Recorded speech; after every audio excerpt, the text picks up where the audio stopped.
All right, guys. So I'm going to talk to you a little bit about some non-distilling producers that I'm really excited about, and perhaps you already know about them. Maybe some of you are like me. You knew about them, you've seen the labels, and you just haven't grabbed one yet. Price points are maybe where you don't think that it's something you want to experiment with. Today, I'm urging you to go out and grab one of these bottles. First up is going to be Pursuit United. And this is a pick that I did with Rome Liquor and Harry. Absolutely fantastic whiskey. I love rye whiskey, so I was thinking, man, I'm gonna like the Pursuit Double Oak Rye better than I like the bourbon. It's right the opposite for me. I really love that bourbon. Like the rye, love the bourbon. But those guys are heroes to me, right? They started out, they're kind of like pioneers in what we do. They started in their garage with a podcast, started picking a few barrels, and it leads into them opening this fantastic facility in Kentucky and producing some amazing blended whiskey. Next up is going to be Short Barrel out of Atlanta, Georgia.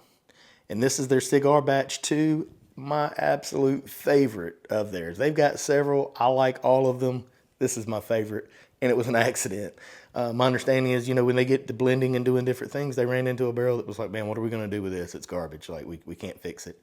And Clint had a bright idea. I don't know what that idea was, but whatever it was led us to their best whiskey, in my opinion. So Short Barrel, keep your eyes out for that. You definitely want to try it. You guys heard me talk about Nashville Barrel as well. A couple guys here got together working between charity and liquor store. So one guy's doing charity and buying barrels. The other guy's got a liquor store. They come together and you've got Nashville Barrel. Those guys are fantastic, and I haven't had a Nashville Barrel bottle yet that I didn't think was just a banger. So you could buy those blinded, just grab it, and I think you'll like it. Next up, K-Luke. That's Jonathan Massano from Mississippi. So he used to have Massano's Liquors. I think he said around 400 barrel picks for that store. Since then, he's done about 1,700 barrel picks for K-Luke.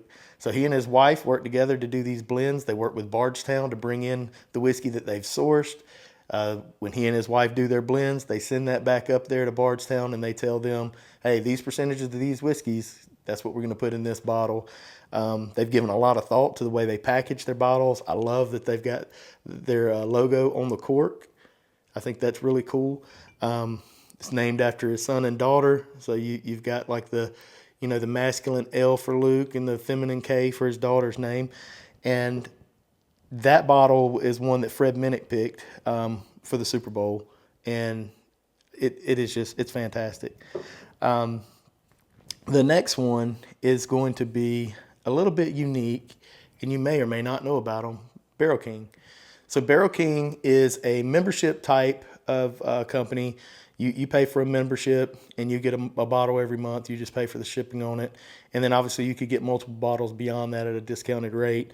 Matt with ADHD Whiskey is their master blender. He's got a phenomenal palate from what I'm told. From what I've tried in this, I believe it because everything I've had has been wonderful. But when you go on there and you read some of the tasting notes, sometimes it'll throw me off. It'll say, hints of strawberry shortcake. I'm like, that doesn't sound good to me in a whiskey. And then we get the bottle and it's like, okay, I don't get strawberry shortcake, but that's phenomenal. But with a membership, a buddy of mine and I, we just split that membership and we'll either literally split the bottle or he'll get a bottle one month, I'll get a bottle the next month. And we've really enjoyed that. It helps me to keep bottles open on the bar that I want people to try.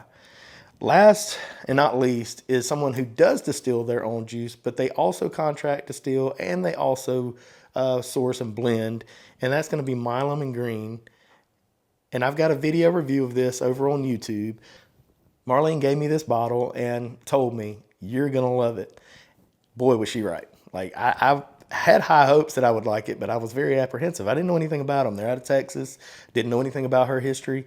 Popped it, tried it on camera on that YouTube video. That is my first take of it. Absolutely fantastic. It's a beautiful daily pour, and I think that they need to be mentioned in these guys that are doing some fantastic blending.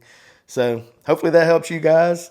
Let me know in the comments if you've had these, if you like them, you dislike them. If you're thinking about trying one, let me know that. If you go buy one, you try it for the first time, I want to know about it. Cheers.